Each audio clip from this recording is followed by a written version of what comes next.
You're talking about the protocols of planning.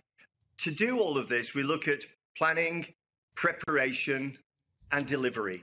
And the planning is the important part, because we're talking about planning years ago. And the planning actually goes right the way back, not to the 1960s, but even before. So that planning will go all the way back to Queen Victoria. Queen Victoria's funeral was in 1901.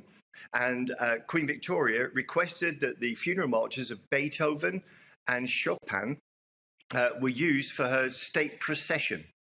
Now, go forward from there, and it's like a golden thread of history, heritage, and tradition that takes us all the way through from Queen Victoria's funeral. We then go through the three kings. Her Majesty's now on the throne. Then we have Winston Churchill's funeral, and we're building up all the time. We're developing and creating the structure of these great ceremonial events until we get to the point we are today. Different sorts of music that's going to be involved. Clearly, there is military marching music that has to be sombre, but have a steady beat to it for the soldiers and everybody taking part. And of course, then there is the more showpiece music that might be due down to soloists in the actual funeral service. And then there's choral music that has to be familiar enough for everybody to join in.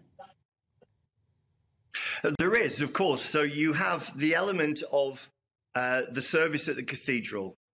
All the music of that particular part of the day is a matter of church and monarchy. And they will have been discussing and they will have planned that. Of course, there's going to be gorgeous choral music and some wonderful hymns. There will be some fanfare trumpeters. So there will be that majestic feel to this funeral service. From there, we get the state procession, which is where my world comes in. And we start looking then at the pomp and ceremony.